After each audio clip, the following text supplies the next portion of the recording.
fármacos en el capítulo de psicofarmacología en relación a tranquilizantes mayores y menores. Pero voy a silenciar mi clase que he empezado. ¿Sí? ¿Ya? ¿Se escucha?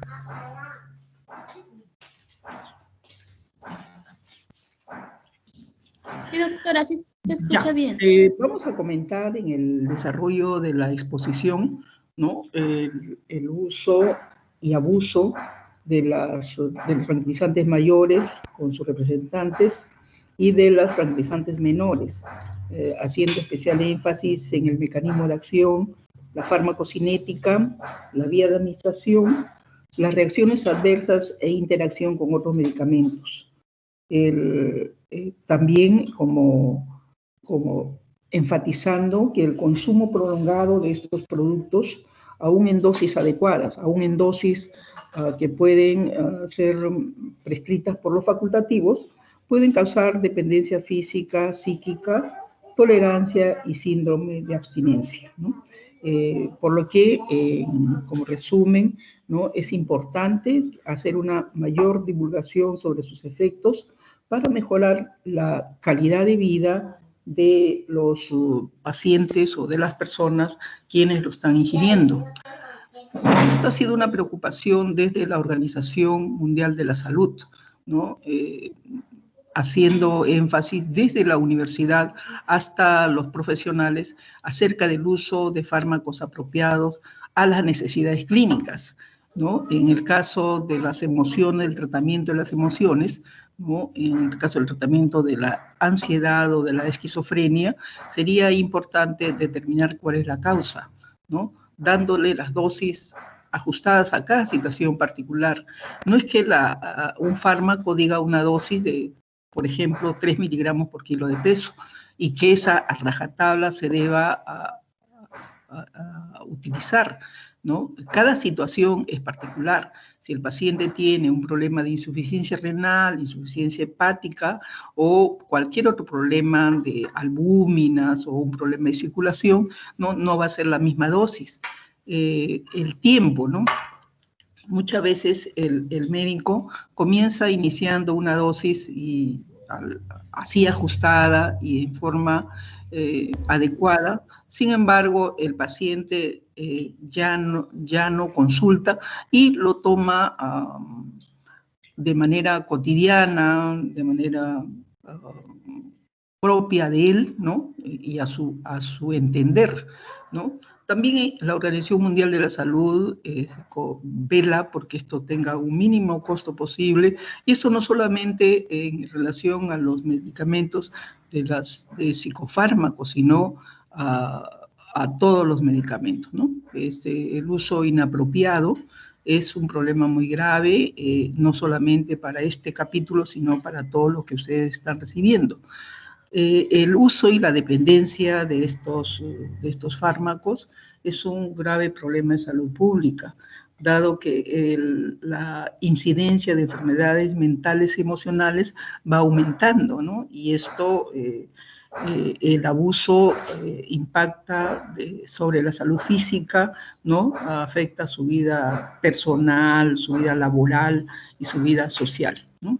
En este grupo, en este caso, vamos a afectar tratar de los tranquilizantes mayores y menores, ¿no? Quizás también sea importante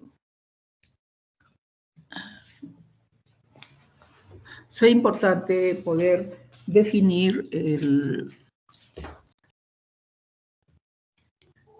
este capítulo de la psicofarmacología, para poder orientarnos en el espacio y para saber en qué parte de la psicofarmacología estamos involucrados.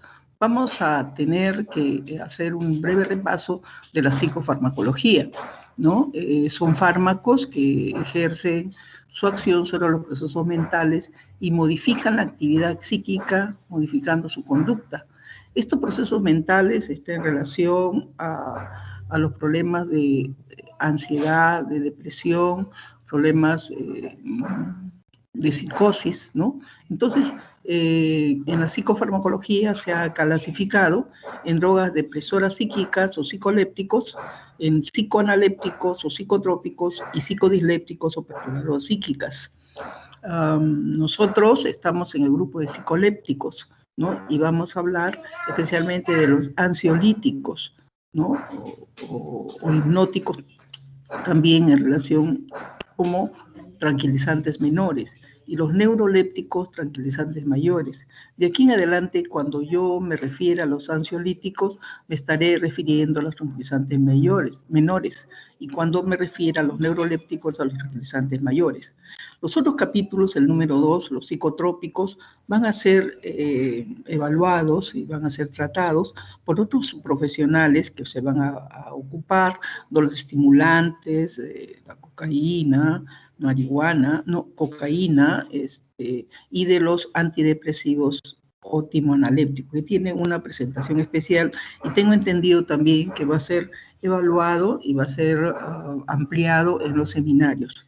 Luego, los psicodislépticos o perturbadores psíquicos, las drogas alucinógenas o psicotomiméticas, ¿no? Entonces, ya nos hemos orientado estos fármacos sobre los procesos mentales. Sin embargo, es importante que para iniciar un tratamiento farmacológico, y estamos en el curso de farmacología, es necesario un abordaje integrativo, ¿no? Si yo, por ejemplo, tengo un paciente que tiene síndrome de ansiedad y tiene preocupación y no puede dormir y no se puede adaptar al medio ambiente porque tiene un problema económico, ¿no? Obviamente, con una pastilla no se le va a poder solucionar. Tendríamos que darle consejo de apoyo, terapia de comportamiento, ¿no? Si un paciente no puede descansar y está tenso porque tiene un problema laboral, ¿no?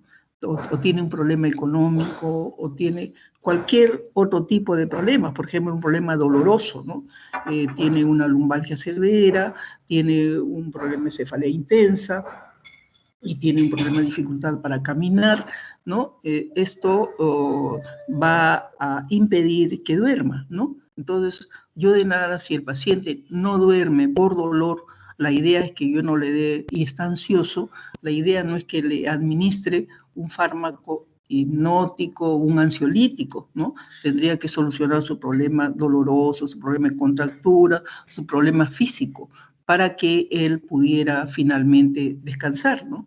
Entonces, esto implica que hay que determinar cuál es la problemática del paciente, ¿no? Con una mente abierta, determinando cuál es el problema en cada caso y en cada situación, ¿no? También apoyando, por ejemplo, un paciente tiene problemas económicos, sociales, laborales, ¿no? No se adapta, hay diferentes estrategias y estos consejos de apoyo son importantes. Hay también problemas de que el paciente no puede dormir, especialmente a la hora de acostarse, ¿no? El paciente se acuesta temprano y no puede dormir, ¿no? Y hay que evaluar eso, cuál es el problema del sueño en este paciente. Entonces, ustedes como facultativos, ¿no? Tendrán que decir qué pasó. Muchos pacientes, especialmente de la tercera edad, duermen de día y durante la noche obviamente ya no pueden dormir. Aparte de que el sueño tiene la capacidad reparadora, ¿no? Generalmente las personas adultas que tienen ese problema no tienen actividad física y en consecuencia pues no tienen que reparar, ¿no? Ninguna actividad física exagerada, ¿no? Entonces, en este caso, por ejemplo, los niveles de ejercicio durante el día es importante, ¿no? O sea, hacerles caminar, especialmente a las personas mayores, que son los que generalmente tienen este problema, ¿no? Y también con las costumbres alimenticias, ¿no? Hay alimentos, como estamos mirando en esta transparencia, estamos viendo objetivamente las actividades físicas en la persona de una actividad laboral extensa, el entorno social, ¿no? Darle consejos de apoyo, ¿no? Salir a tener actividades lúdicas quizás, y los alimentos, hay algunos alimentos que son estimulantes, unas bebidas que tienen contenidos importantes de cafeína, como las bebidas cola, ¿no? En esto, durante mucho tiempo, se pensó que los problemas emocionales eran problemas hereditarios y que alguien que había nacido así era en herencia, habían sido afectados emocionalmente y eran casi catalogados como locos, ¿no? Durante mucho tiempo a estos pacientes se les dio, se les trató, ¿no? De una manera, si nosotros hacemos un recuento histórico del tratamiento para estos pacientes eran físicamente atrapados, por decir el nombre, no se les amarraba, había clínicas donde se les colocaba con cadenas para los pacientes que tenían ansiedad manifiesta, entre comillas, locura, ¿no? Estos pacientes se les daba baños de agua fría, ¿no? Y no hace mucho tiempo. Yo todavía recuerdo, ¿no? Que había hospitales psiquiátricos que actualmente todavía existen en Lima, ¿no? Tenían otro abordaje de separar a estos pacientes, separarlos de su entorno social, y estos pacientes eran recluidos, eran amarrados, y finalmente para los pacientes muy agitados se les pasaba corrientes eléctricas, ¿no? O sea, se les hacía descargas eléctricas y después de las descargas eléctricas ellos quedaban dormidos y en consecuencia sus ataques de ira, agresividad, pánico, ¿no? Quedaban de alguna forma mejorados, ¿no? La cosa llegó a más tiempos. Ustedes saben que las emociones tienen un control a nivel frontal, básicamente en el área prefrontal, ¿no? Entonces, para pacientes que eran intratables, en estos casos de psicosis máxima, le hacían lobotomías, ¿no? O sea, iban a sala de operaciones y le cortaban, le hacían una exéresis o una lesión a nivel del lóbulo prefrontal. Hacían las lobotomías prefrontales, ¿no? Entonces, y había otros medicamentos, otras sustancias de naturaleza popular que eran administradas. Sin embargo, no se avanzó mucho en esos aspectos. En los nuevos tiempos se han realizado numerosos estudios, el estudio de la microscopía electrónica, de los avances tecnológicos y de laboratorio, han hecho que se determine que los problemas emocionales están en relación a que los sistemas de neurotransmisores están implicados. En este caso se habla de una alteración en los receptores de noradrenalina, de dopamina, de 5-hidroxitriptamina o serotonina, ¿no? Del GABA, de la acetilcolina y de la histamina, como a lo largo de la exposición vamos a estar comunicando. Entonces, centrándonos en esto, primero el abordaje integral, ¿no? Resumiendo hasta ahora, el abordaje integral, evaluar qué es lo que tiene tu paciente, en el abordaje integral, determinar que no haya situaciones físicas que estén determinando la ansiedad o el insomnio, ¿no? Y el uso principalmente de estos pacientes que tienen ya problemas emocionales que corresponden al índole de la psicofarmacología, vamos a evaluarnos en los tranquilizantes mayores y tranquilizantes menores. Aquí he hecho un paralelo, un versus, entre mayores y menores, ¿no? Porque finalmente esta diapositiva va a resumir finalmente lo medular de la exposición. Los tranquilizantes mayores, como su nombre lo indica, será llamado a los neurolépticos, como se dijo en la primera fase, ¿no? Y los tranquilizantes menores serán los ansiolíticos. Pues nosotros tenemos un proceso mental, tenemos un proceso menor como corresponde a la neurosis y un proceso mayor como corresponde a la psicosis, ¿no? Entonces, los tranquilizantes mayores serán destinados a los pacientes con psicosis, ¿no? Con el uso de antipsicóticos, y los tranquilizantes menores serán utilizados básicamente y en términos macros para la neurosis y la ansiedad, ¿no? Como corresponde en el mecanismo de acción que llevamos a analizar a futuro, ¿no? Los tranquilizantes mayores, ¿no? Tienen manifestaciones somáticas intensas o definidas.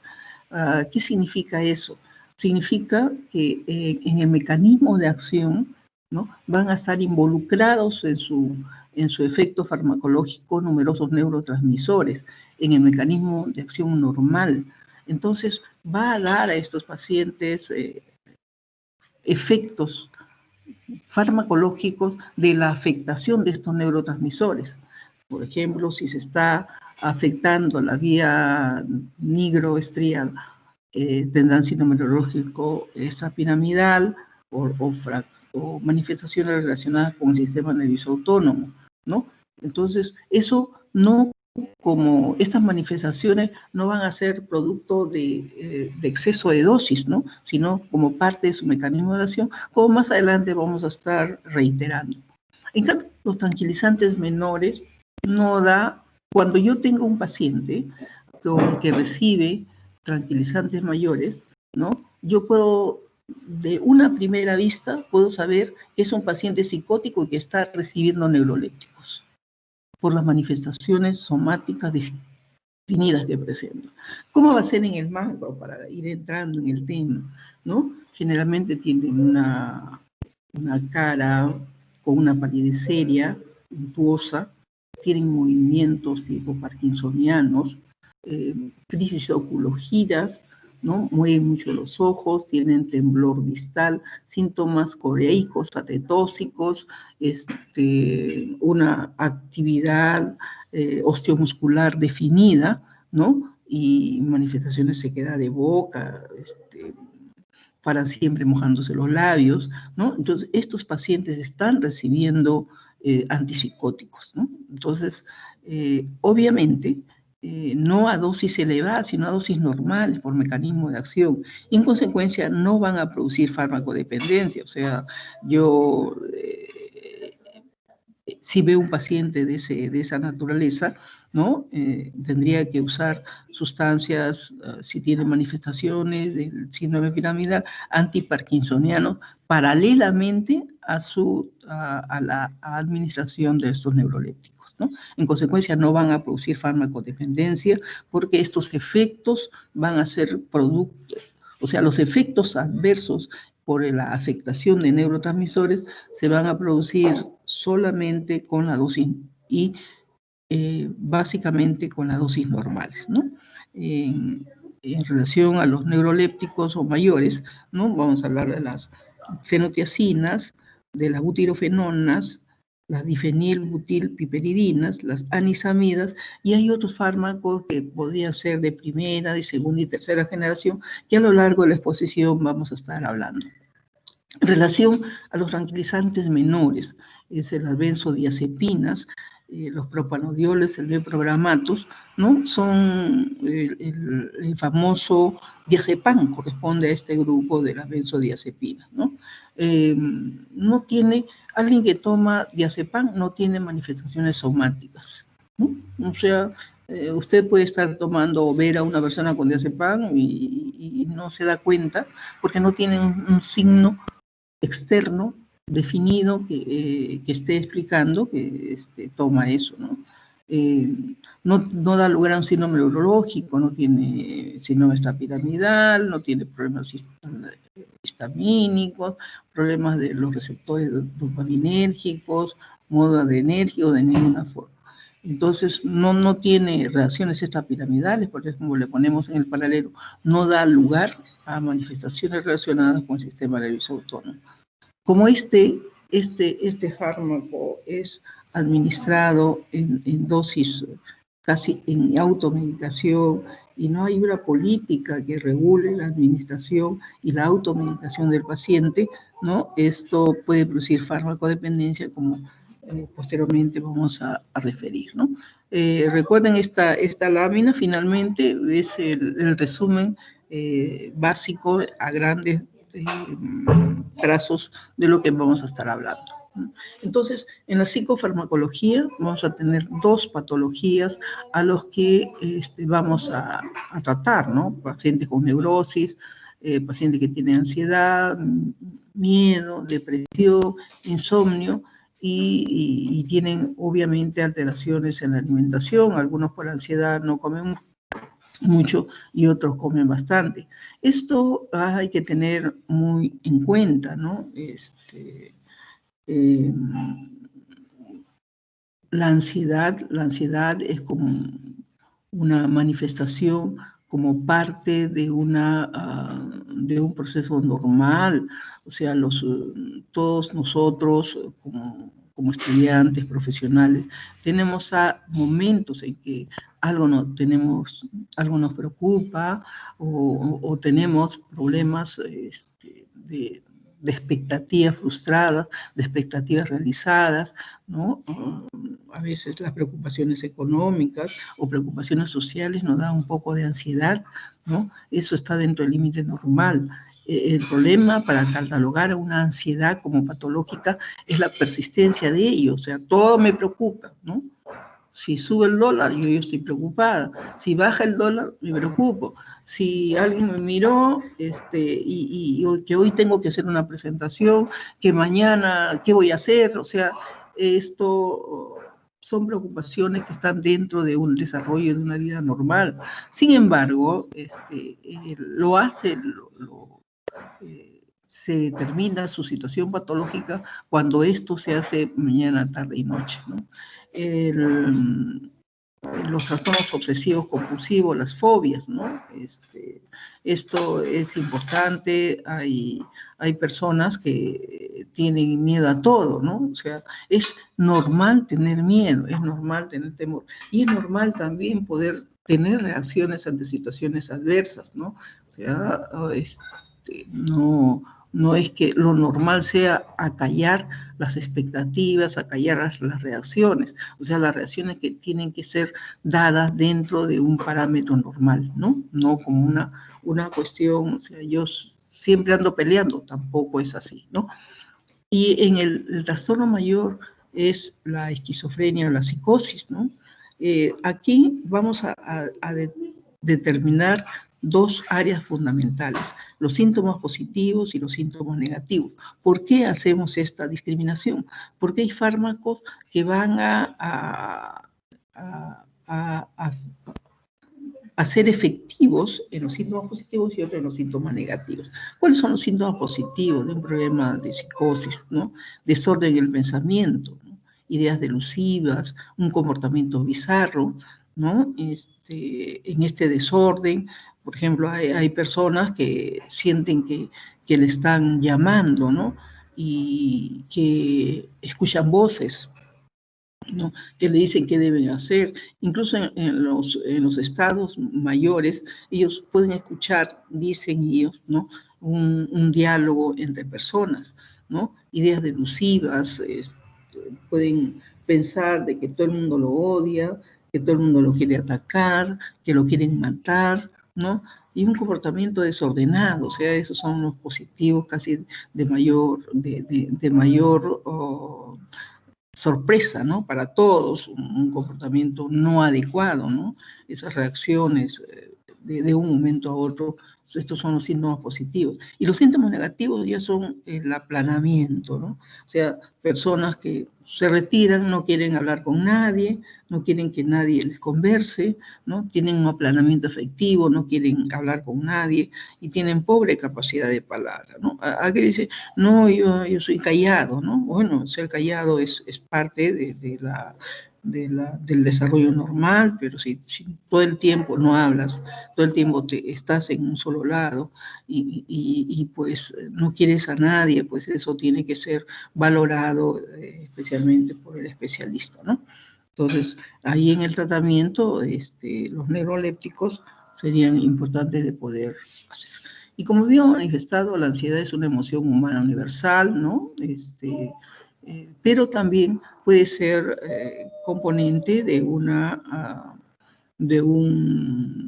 enfermedad subyacente, ¿no? Una enfermedad orgánica, o también producto de un medicamento, ¿no? O sea, por ejemplo, el uso de estimulantes esteroides, ¿no? Nosotros hemos tenido en nuestra emergencia, por ejemplo, pacientes que llegan pues muy hiperactivos, ¿no? Pacientes que tienen una hiperactividad emocional, una taquicardia, una ansiedad manifiesta. ¿Y por qué?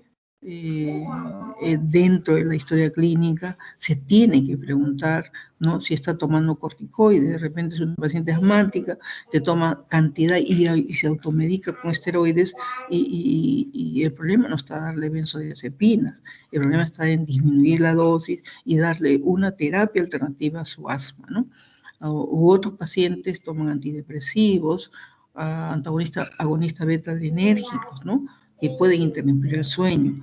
Esto se puede dar, por ejemplo, en los niños, ¿no?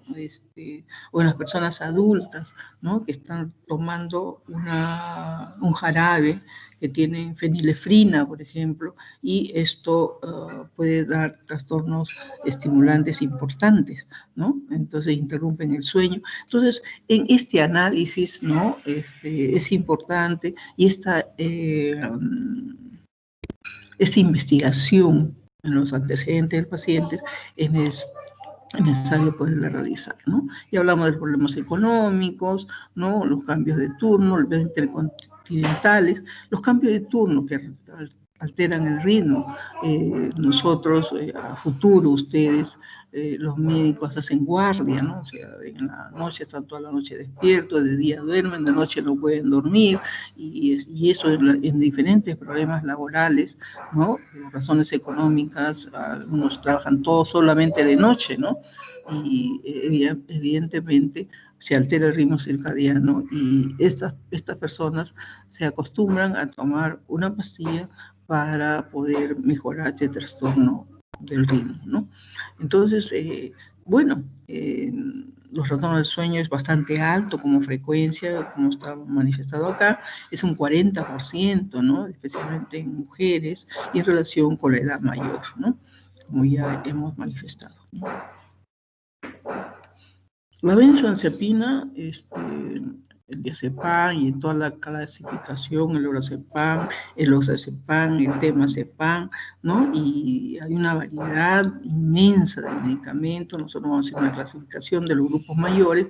Sin embargo, dado que estamos hablando de un 40% de personas que tienen problemas de ansiedad, la industria farmacéutica también corre paralelo a esta necesidad del paciente, ¿no? Entonces, la benzodiazepina son medicamentos de mucha prescripción y de automedicación, ¿no? Se usa para el estrés, la ansiedad, el insomnio, la tensión, la emoción, ¿no? No se utiliza en forma racional a nivel mundial, ¿no? Hay varias, y en realidad en la mayor parte de reportes, ¿no? Vemos la irracionalidad del tratamiento del elevado consumo de benzodiazepinas, ¿no?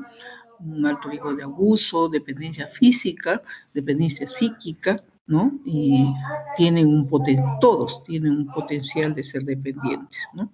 Y ya se ha determinado la tolerancia farmacológica. Cuando hay tolerancia, eso es un estudio muy importante, ahí le dejo la referencia, cuando es administrado 4 semanas, mayor de 4 semanas, ya se ha reportado tolerancia, ¿no? Esto puede haberse también síndrome de abstinencia en el 30% después de 8 semanas, ¿no? Estamos hablando de un mes de tratamiento y ya tienes tolerancia. Y esto es bien visto, como esta automedicación que no está muy controlada, ¿no? Los pacientes necesitan, en consecuencia, dosis mayores para tener el efecto deseado, ¿no? Normalmente hay personas que ustedes ven en algún paciente, media tableta de diazepam, por ejemplo, de 5 miligramos, o sea, 2 a 3 miligramos, ya le produce un sueño increíble, con una sedación importante, ¿no? Y una hipnosis. En dosis normales tiene ese efecto, pero hay pacientes que ya que son consumidores de más de 4 semanas, toman una pastilla, no les hace nada, 2 pastillas, 3 pastillas, y te lo dicen, ¿no? Y le pregunto, ¿tienes problema? Ah, no, ya no, porque yo antes dormía con una pastilla, ahora necesito 2 pastillas, 3 pastillas y no duermo, ¿no? Entonces, esto es importante en los tiempos poderlo referir, ¿no? ¿Cómo actúan las benzodiazepinas? Tú sabes, ustedes conocen por sus estudios previos que el GABA inhibe los impulsos nerviosos de manera fisiológica con lo normal, ¿no? ¿Qué hacen la benzodiazepina? Se unen a estos receptores, ¿no? Entonces, el GABA va a actuar al nivel del canal del cloruro de la membrana, ¿no? Y facilita el paso al ion intracelular. Lo carga negativamente, ¿no? Entonces se produce una hiperpolarización, para lo cual, al estar la membrana hiperpolarizada, hace menos excitable y refractaria a la llegada de nuevos impulsos nerviosos.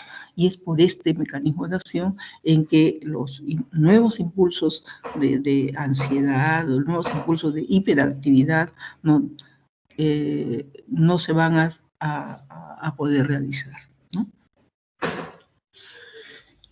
Bueno, las benzodiazepinas en su estructura farmacológica tienen un anillo bencénico unido a un anillo octagonal de benzodiazepina, de diazepina B, ¿no? Este sistema anular heterocíclico son en su mayoría el 1,4 benzodiazepina, que tiene 2 átomos de nitrógeno. Bueno, en este anillo bencénico, ¿no? Se pueden sustituir en algunas áreas, ¿no?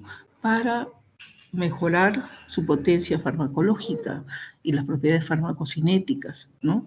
Si nosotros en este anillo sustituimos colocándole un radical metilo, ¿no? Ya sea colocando cloro, flúor o nitrito, ¿no? Esto va a aumentar su potencia farmacológica, ¿no?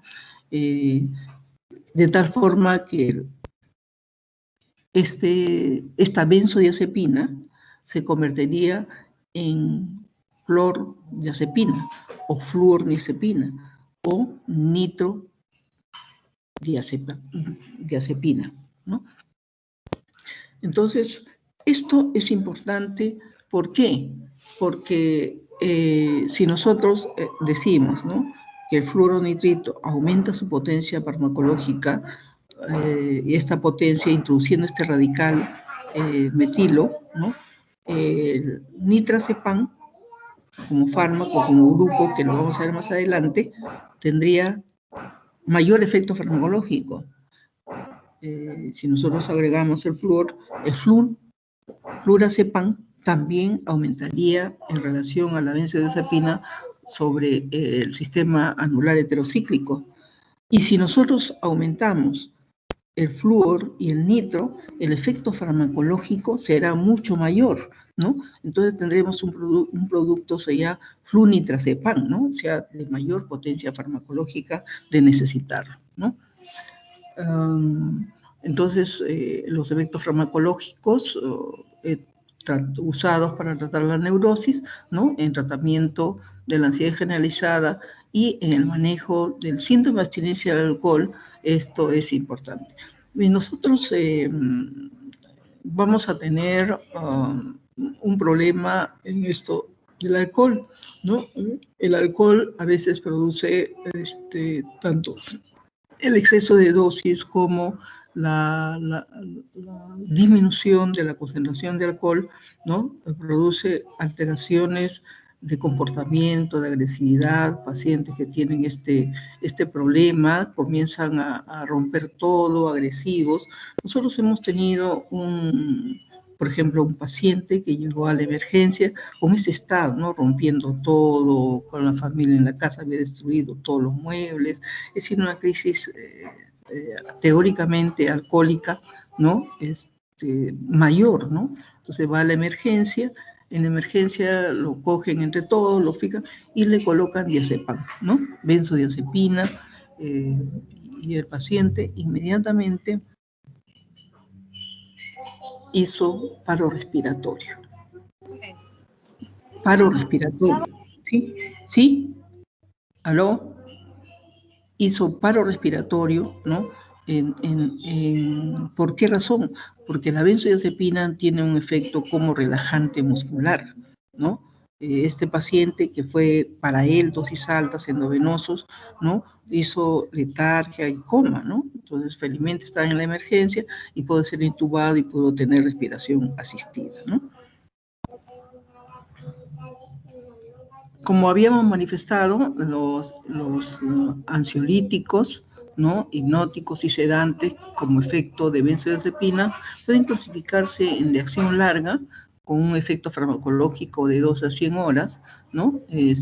Ahí tenemos el diazepam. El nitrazepam, recuerda que hablábamos de la administración radical nitro, ¿no? Que le da efecto farmacológico mayor. El flurazepam, que también hablamos, el flunitrazepam como mayor efecto. Administrarse el bromo, ¿no? El bromazepam, el clorazepam, el alazepam, el clordazepam. Estos fármacos tienen acción larga y por eso hay que tomar en cuenta, ¿no? Por ejemplo, ¿no? Un paciente que tiene un problema hepático renal, ¿no? Usted le coloca sin haber hecho una historia adecuada, le da un clorazepam, un flunitrazepam, que tiene 100 horas de tiempo de vida media en el organismo. Entonces, imagínate, tú le das 5 miligramos, ¿no? Que va a estar de benzodiazepina, ¿no? Hoy día, y mañana 100, ¿no? Mañana le das otra dosis y el efecto acumulativo, ¿no? Va a ser bastante importante y puede tener paro respiratorio, ¿no? En estos fármacos hay que tener bastante cuidado y por eso, sobre todo en esto de acción larga y de potencia farmacológica, vamos a tener bastante cuidado en la administración. La administración intermedia de 6 a 2 horas, el alprazolam, el orazepam y el oxazepam, ¿no? 6 a 2 horas generalmente, estos te van a producir una buena inducción al sueño, un sueño REM adecuado, ¿no? Los 20 minutos de ser administrado, ya tiene efecto farmacológico, una buena inducción, un tiempo de dormir con sueño en fase REM, no REM, adecuados, ¿no? Y al día siguiente una reacción de despertar y no efecto de resaca, ¿no? Y los benzodiazepina de acción corta, el triazolam, por ejemplo, que puede ser utilizado para pacientes con apoyo en sala de operaciones. También hay una miscelánea histórica, ¿por qué le ponemos incluso entre comillas, ¿no? Los barbitúricos, como el meprogramato, hidrato de cloral, los antihistamínicos, el clometazol y otros, han sido utilizados como sedantes, ¿no? Y actualmente también se están utilizando así, especialmente en aquellos lugares alejados donde no hay esta medicación. Los barbitúricos fueron utilizados como hipnóticos antes de la era de las benzodiazepinas, pero como saben ustedes, los barbitúricos tienen un potencial de efecto iatrogénico mucho mayor, ¿no? Dado a su efecto farmacológico en las estructuras del eje del sistema nervioso central a nivel de la ley de Jackson, ¿no? Aplicando la ley de Jackson, la posibilidad de tener un compromiso de relajación, un compromiso neuromuscular, podría inmediatamente ir a paro respiratorio, ¿no? Acá también, en esta clasificación, me he tomado el atrevimiento de colocar, es parecido al otro, a la otra transparencia. Sin embargo, acá hay unos nombres que pueden ser de recuerdo para poder ubicarlos. En la farmacocinética, la administración, el diazepam, por ejemplo, tiene una buena absorción, máximo a la hora, ya tiene efecto farmacológico. La administración, es muy importante tomar en cuenta, ¿no? Nunca usar la vía intramuscular, ya vamos a explicar por qué, y la vía endovenosa, pues especialmente para los síndromes convulsivos. El alprazolam, ¿no? El clordiazepócido y el azepam tienen áreas intermedias, ¿no? El prazepam, el oxazepam, ¿no? Tienen lentitud por vía oral, y es importante determinar también otra característica, ¿no? Cómo pasan a la circulación una vez absorbidas, van a pasar a la circulación unidos a las proteínas plasmáticas, ¿no? O sea, en una cantidad importante, algunos hasta el 90%, ¿no? Estos fármacos, las benzodiazepinas, tienen la facilidad de ser lipoafines, ¿no? Atraviesan con mucha facilidad la placenta, por ejemplo, en concentraciones similares en el líquido cefalorraquídeo, ¿no? Si una persona gestante toma una benzodiazepina, ¿no? Al cruzar la placenta, produce el síndrome fetal por benzodiazepina, ¿no? Estos pacientes pueden, si está gestando, pueden tener hipotomía, disnea, y si ya nació el bebé, está lactando, ¿no? Puede tener disnea y dificultad para la succión, ¿no? Recordar mucho esto del síndrome fetal por benzodiazepinas. El metabolismo, con la mayor parte de fármacos, tiene un metabolismo hepático a nivel de los microsomas, ¿no? Por procesos de oxidación, de metilación e hidroxilación. Obviamente también la excreción, ¿no? Es por metabolitos activos, ¿no? A nivel de la orina. Algunos tienen un tiempo de vida media de más de 100 horas, ya hemos hablado, ¿no? Y también hay que tomar en cuenta en hacer un screening tanto a nivel hepático como a nivel renal. Muchas benzodiazepinas dentro del organismo se transforman en dimetildiazepina, ¿no? Y esto tiene una semivida mucho mayor, hasta de 70 horas, ¿no? La acción depresora neuronal, una acción ansiolítica, hipnótica, anticonvulsiva. En la acción ansiolítica tiene una estructura córtico-subcortical.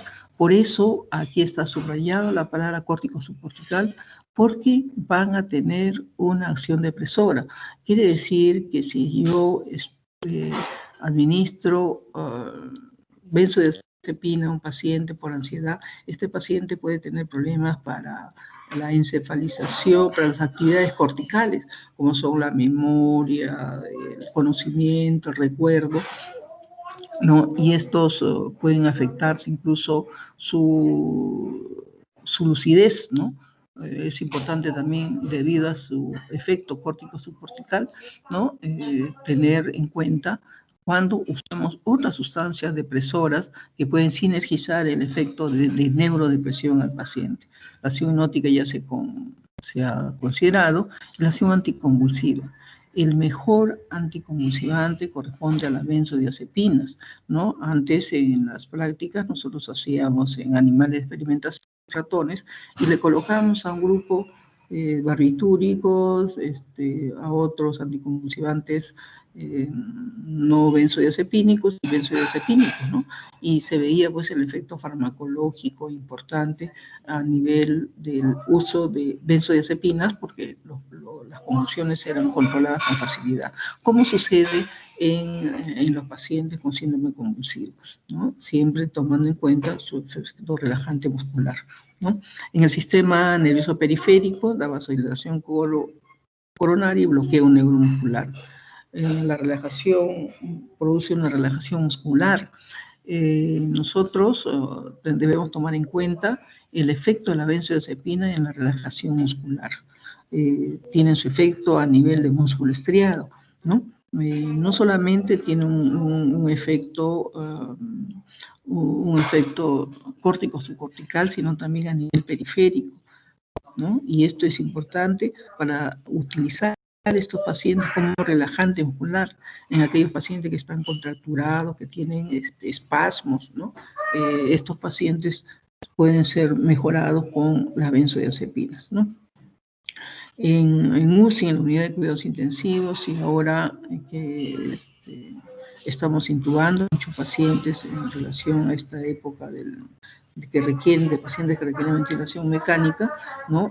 Se resultan muy útiles, ¿no? El uso de estas sustancias. Obviamente, tomando en cuenta que se puede producir una depresión respiratoria importante. A nivel de cardiovascular puede ser hipotensión, aumento de la frecuencia y disminución del gasto cardíaco, ¿no?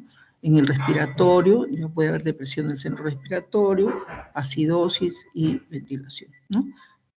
Aquí hacemos de nuevo una reiteración a nivel del músculo estriado, ¿no? Con relajantes musculares y con bloqueantes neuromusculares. En la antigüedad se usaba como combinando benzodiazepina y un anticolinérgico, se llama pirecepina, ¿no? Es para disminuir la secreción gástrica en pacientes con gastritis, con úlcera. Sin embargo, en la actualidad existen otros antihistamínicos, bloqueantes receptores H2 e inhibidores de la bomba de protones, ¿no? Que tienen un efecto mayor. Pero en algunas partes todavía lo están usando, o en otros países, ¿no? Por eso es importante que nosotros tengamos esta referencia. En los usos terapéuticos, ya hemos hablado, repetimos nuevamente, el insomnio, las convulsivas, las crisis convulsivas, la epilepsia, abstinencia alcohólica, ansiedad, la inducción a la anestesia, recuerdan lo de la de acción ultracorta, y los ataques de pánico, que hay es de tercera línea, pero en caso de no tenerlo se puede utilizar, ¿no? En la inducción anestésica, ¿no?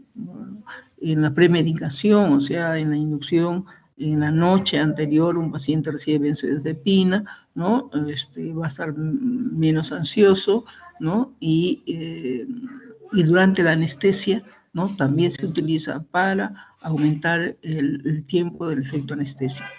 En estados convulsivos, en la abstinencia, relajante muscular de nuevo, ¿no? Y es importante poder terminar.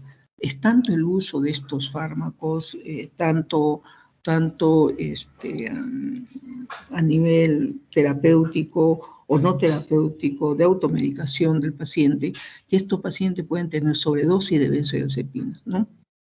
Y el paciente puede llevar a un estado de coma. En estos pacientes se administra flumazenil como entre comillas, un antídoto, por decirlo menos, ¿no? Para bloquear los efectos farmacológicos de la sobredosis de benzodiazepina, ¿no? Aquí de nuevo dando la importancia al uso de las benzodiazepinas. Esta imagen le va a recordar el efecto a nivel muscular, ¿no? El tratamiento del espasmo muscular. Un paciente que tiene una lumbalgia con fractura intensa, benzodiazepinas produce relajación muscular importante, ¿no? En los problemas degenerativos también puede ser efectivo, pero cuando hace un diagnóstico temprano en la esclerosis múltiple. La benzodiazepinas, en el tratamiento de la epilepsia, como el clonazepam, en el gran mal, ¿no? En el estado epiléptico, diazepam endovenoso es excelente, como ya se ha manifestado, ¿no? En el síndrome de abstinencia alcohólica, el clordiazepóxido y el clorazepato, básicamente. La benzodiazepina tienen propiedades antiansiedad, básicamente, ¿no? Y en un panel de expertos, ¿no? Determinaron que el uso de benzodiazepina en combinación con antidepresivos, las principales drogas para el tratamiento de la ansiedad, ¿no? Los médicos inician la prescripción, eso lo dijimos de inicio, el paciente lo continúa y el riesgo de crear farmacodependencia, tolerancia y pueden producir síndrome de abstinencia, ¿no? Flumazenilo, recuerda que para las dosis excesivas, ¿no? Es un antagonista de los receptores GABA, ¿no? Revierte inmediatamente. Es exclusivamente endovenoso, la administración es en segundos, ¿no? Los efectos son realmente espectaculares, por decirlo menos. Ustedes saben, por ejemplo, cuando un paciente tiene una hipoglicemia severa y tú le colocas destroza al 33%, destroza hipertónica, y el paciente se levanta, ¿no? Porque se elevó los niveles de glucosa. Así sucede con el paciente que recibe diazepam. Tiene exceso de diazepam, ¿no? El flumazenilo hace que el paciente pueda revertir sus efectos casi inmediatamente, ¿no? Inhibidor competitivo de los receptores benzodiazepina, por eso revierte rápidamente el coma, ¿no? Dosis intravenosa en 15 segundos, ¿no? Obtienes sale del coma y sale de la sedación, ¿no? No se puede administrar como anfetamina o estimulante del sistema nervioso, ¿no? Pero tiene efectos importantísimos. Bueno, quizás en el uso de drogas antipsicóticas, que ya habíamos visto para el uso básicamente en el tratamiento de esquizofrenia, tenemos ¿cómo van a actuar ellos? Ellos van a actuar en diferentes receptores, ¿no? Van a bloquear receptores dopaminérgicos. Estos receptores dopaminérgicos, ¿no? Las células mesolímbicas y mesocorticales, ¿no? De la vía nigroestriada, ¿no? Habíamos hablado que por este bloqueo dopaminérgico el paciente normalmente, como mecanismo de acción, va a tener cuadros extrapiramidales. ¿Recuerdan creo la tercera lámina de presentación? Habíamos visto la aparición de cuadros extrapiramidales, ¿no? Que daban manifestaciones somáticas intensas y definidas, ¿no? Eso se produce por el bloqueo de receptores dopaminérgicos, ¿no? A dosis normales, porque es un mecanismo de acción. Si hace este bloqueo a nivel tubero-hipofisiaria, hay una galactorrea, ¿no? O sea, el paciente comienza a tener secreción láctea no estando gestando, ¿no? Por un efecto de estímulo a nivel por un efecto de bloqueo a nivel central. Bloqueo de lugar, ¿no? Esto es importante, ahí está el centro del vómito, ¿no? Esto es utilizado como fármacos para evitar la náusea y el vómito, sobre todo a nivel del centro del vómito, ¿no? Bloqueo alfa-adrenérgico central y periférico. Esto es importante para poder determinar que estos pacientes no pueden tener movimientos bruscos, por ejemplo, estar echado de la cama y sentarse, ¿no? ¿Por qué? Porque van a tener mareos, eso es la hipotensión ortostática. También están sentados, se paran y se pueden caer, ¿no? Entonces, ¿por qué? Porque es un efecto bloqueante alfa-adrenérgico. Estos son efectos normales que tiene el paciente cuando está recibiendo el tratamiento, porque este es el mecanismo de acción de los antipsicóticos típicos, ¿no? Un efecto anticolinérgico, no solamente a nivel periférico, sino a nivel central, ¿no? Esto no es mucho, pero sí lo presenta. Tiene sequedad de boca, confusión mental por el bloqueo de receptor, ¿no? Aquí tenemos un esquema de los principales lugares de acción que ya han sido referidos, ¿no? No son curativos ni elimina el trastorno fundamental, ¿no? Y crónico del pensamiento, ¿no? No lo elimina, pero reducen la intensidad de las alucinaciones y delirios.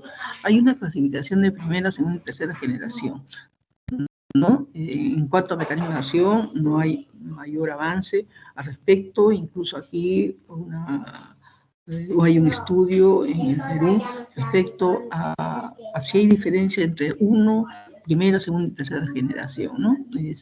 Excepto de diferencias mínimas, parece que está controvertido esta clasificación. Sin embargo, yo creo que hacemos la clasificación por mejora y por efectos terapéuticos importantes, pero no como consecuencia de su mecanismo de acción fundamental. El mecanismo de acción es en todos creo que son 5 o 6 neurotransmisores que hemos hablado en este esquema, ¿no?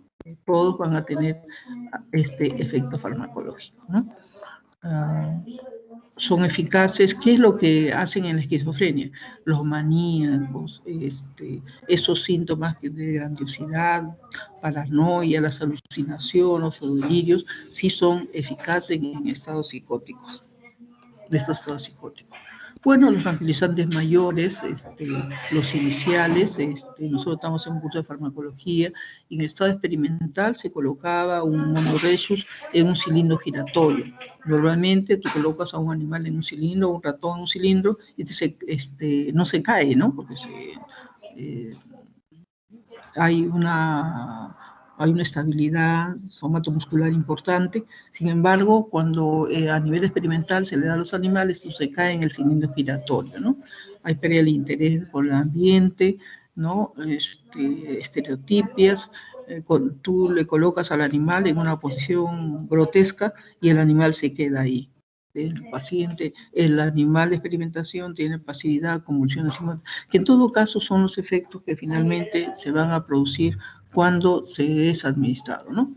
Las reacciones adversas, en realidad, si estamos en efectos farmacológicos, ¿no? Es importante ver que trastornos extrapiramidales podrían verse: el Parkinson, la disquinesia, la distonía, la acaticia, la galactorrea, la ginecomastia, el síndrome neuroléptico maligno. Es raro, pero grave, ¿no? El uso de antipsicóticos, por ejemplo, un paciente llega a sala de operaciones y recibe antipsicóticos y presenta síndrome neuroléptico maligno. ¿Qué significa? Que está teniendo temperaturas muy altas de 40, 42 grados de temperatura y mucho más, y no baja durante mucho tiempo. Se les colocaba hielo, se les colocaba en tinas de hielo y la temperatura no bajaba, ¿no? Sin embargo, se ha determinado que en el síndrome neuroléptico maligno, ¿no? Que se puede producir, es grave y producía la muerte. Sin embargo, el dantroleno, más tarde lo vamos a hacer la referencia, lo mejora, ¿no? Efecto anti-alfa-1, sedación, hipotensión, potencia, confusión. Todos estos síntomas, ¿no? Han sido evaluados. O efectos, sí, importantes del aumento de la glucosa, de la ictericia, de las bilirubinas y el aumento de las transaminasas. Los efectos adversos extrapiramidales precoces, ¿no? Los distonías agudas, acaticia, parkinsonismo, síndrome neuroléptico maligno y disquinesia tardía. Esto es importante, estos efectos extrapiramidales, ¿no? A veces a emergencia llegan pacientes para reforzar eso. Nosotros hemos tenido un paciente cuya mamá llevó a la chica porque tenía movimientos coreicos, sacaba la lengua, movía los ojos, tenía movimientos repetitivos y pues decía la mamá que ahí había tenido una crisis de locura, ¿no? O sea, está haciendo crisis psicótica. Entonces, obviamente, si tú ves eso y no recuerdas lo que hasta ahora acabamos de decir, ¿no? El tratamiento sería darle más cantidad de antipsicóticos, ¿no? Sería una logicidad no farmacológica, ¿no? Pero sin embargo, ustedes que ya están en el conocimiento, pueden entender que esto es debido a un síndrome extrapiramidal, ¿no? Propio del fármaco, no propio de la enfermedad. Entonces, el uso de un parkinsoniano mejora, ¿no? A esta paciente que llegó así con estos síntomas, ¿no? De acaticia, corea, sacar la lengua, mover los ojos, que son crisis oculogirias, ¿no? Que podría ser pues visualizado por otra persona como un mayor síntoma de su esquizoide personalidad, ¿no? La logicidad, entre comillas, sería darle más antipsicóticos, pero lo adecuado es darle un bloqueante del área negroestriada, ¿no? Entonces, se le dio un antiparkinsoniano por viento venoso y la paciente quedó normal, ¿no? Entonces, eso lo vamos a referir más adelante. Hay algunos fármacos como el haloperidol, el aldol, por ejemplo, que se administra para los pacientes, especialmente en la noche, ¿no? Oral, ¿no? Excelente, ¿no? Para estas crisis, ¿no? Estos tienen una lipoafinidad importante y la mayor parte de su cinética tienen la posibilidad de tener grandes concentraciones a nivel de tejido graso. El cerebro, por su naturaleza, se ha determinado que estos fármacos tienen una concentración hasta 5 veces el valor, ¿no? O sea, 5 veces el valor normal. Tiene elevada unión a las proteínas plasmáticas, atraviesan la barrera hematoencefálica, su lipoafinidad, una vida media larga, una eliminación por metabolismo hepático y una eliminación intravascular. De unos 5 minutos más, ¿no? Estoy haciendo la rememoración de bloqueo de receptores de 2, harían el extrapiramidalismo, ¿no? El alfa-1, la hipotensión ortostática, el H1, la sedación, ¿no? Y el efecto atropínico, ¿no? Los antipsicóticos de primera, segunda y tercera generación, los fármacos especialmente sedativos y efectos antidelirantes, ¿no? La fenotiazina, depresora subcortical, de tal forma que esto no tiene, ¿sí? Doctora, disculpe que la interrumpa. No sé si estará pasando las diapositivas porque se ha quedado en antipsicóticos. Ya, 5 minutos. ¿Sí? ¿Me está escuchando?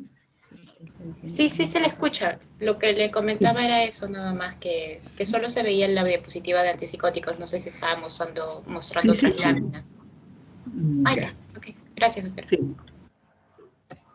Entonces, acción depresora subcortical, esto no van a afectar los procesos mentales superiores, ¿no?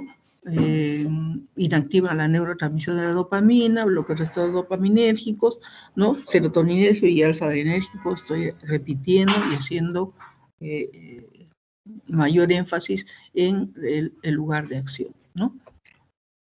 La fenotiazina mejora el humor y la conducta de pacientes, mejor respuesta positiva, productiva, recuerdan los efectos positivos, los efectos negativos, ¿no? Y posibilita el manejo ambulatorio, ¿no? La flufenacina es un fármaco que tiene una actividad anticolinérgica débil, ¿no? Pues tiene menor sequedad de boca, pero tiene mayor efecto extrapiramidal que se había manifestado, ¿no? Los nófenes, el haloperidol, ¿no? Que es el aldol, que es utilizado con mayor efectividad. Los trastornos extrapiramidales, aquí estamos haciendo la referencia, ¿no? Tener especial, ahí le pongo un ojo, ¿no? Tengan cuidado, ¿no? En estos efectos, ¿no? La absorción variable vía oral, ¿no? Unión a las proteínas plasmáticas, igualito que en las benzodiazepinas, unión alta, tiempo de 20 a 40 horas, ¿no? Acumulación en el cerebro-pulmón y la dosis. Acá, en este cuadro, estados psicóticos, donde se usa, en la psicosis maníaco-depresiva, en el estado de agitación, en las demencias. La cloropromacina va a potenciar los efectos depresores con otros neurodepresores como los antihistamínicos, hipnóticos y activos.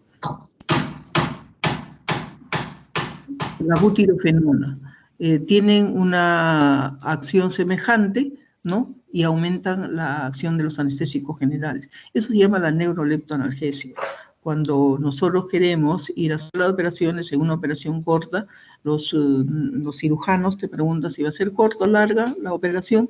Entonces, no, dice, yo necesito corto la operación, 5 minutos, 10 minutos, entonces le da una neuroleptoanalgesia, que es la unión de una butirofenona, droperidol, con un hipnoanalgésico fentanil, con la facilidad que con el inmunoanalgésico, después de la operación, el paciente no tiene dolor, está somnoliento y tiene un efecto corto, ¿no?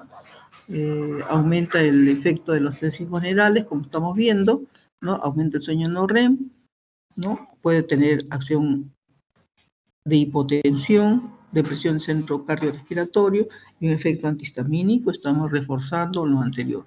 Aquí estamos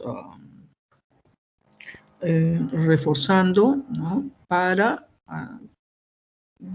promover la no administración de la cloropromacina porque se va a excretar por leche materna, ¿no? Es bueno dar una lactancia artificial o interrumpir el tratamiento, ¿no? La risperidona para las psicosis agudas, en tratamiento de la esquizofrenia y la profilaxis del trastorno bipolar. Son indicaciones, ¿no? Antagoniza los receptores, estamos en efecto farmacológico, lo que estábamos manifestando de anterior, rápidamente en el cerebro hasta 5 veces, que ya hemos hablado. Este fármaco de tercera generación, síntomas positivos y negativos, ¿no? Efectos secundarios, ya hemos hablado de que la sequedad, visión borrosa, retención urinaria, obstrucción de vías biliares, ¿no? Todos son efectos extrapiramidales que son debidos a la falta de dopamina, ¿no? Doctora, disculpe, no está pasando las diapositivas, se ha quedado en antipsicóticos típicos y de ahí ya no ha pasado. Ya. Sí, lo demás es una... estamos hablando sobre, por ejemplo, en la distonía aguda usar una antiparkinsoniana, en la caticia benzodiazepina. Estoy haciendo una referencia final, ¿no? De lo que tiene que colocarse, ¿no? Esto es en la conclusión, ¿no? El uso de estos fármacos, tener presente que tiene diferentes efectores, ¿no? Y el abuso de esto es importante, el consumo prolongado, el síndrome de abstinencia, y el profesional debe estar alerta para evitar situaciones prevenibles y minimizar los efectos adversos. Bueno, señores estudiantes, ¿no? Con el ánimo de haber motivado, ¿no? La investigación acerca de estos fármacos, les agradezco su atención. Señorita delegada. Sí, doctora, muchas gracias. ¿Me podría pasar los PPTs por el WhatsApp, ya que usted no tiene acceso a la plataforma de manera Ya, te voy a pasar por las dos formas para que se pueda divulgar ante sus compañeros. Con todo gusto. Sí, por favor, doctora.